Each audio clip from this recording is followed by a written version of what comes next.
Function call arguments are expressions, which gives us a lot of flexibility. Here are some examples of calling the same function with different types of arguments. The arguments are always evaluated before the function.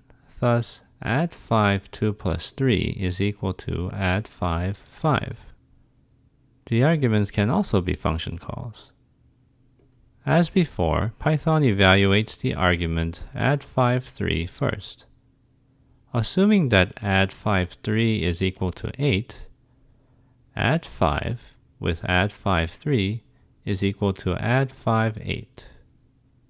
Here is a preview of a function call inside another function call.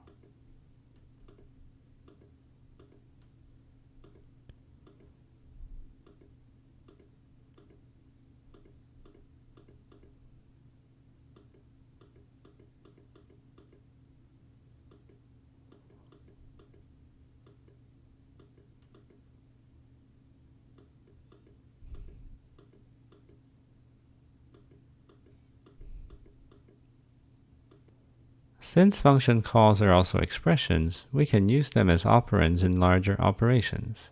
Here are some examples.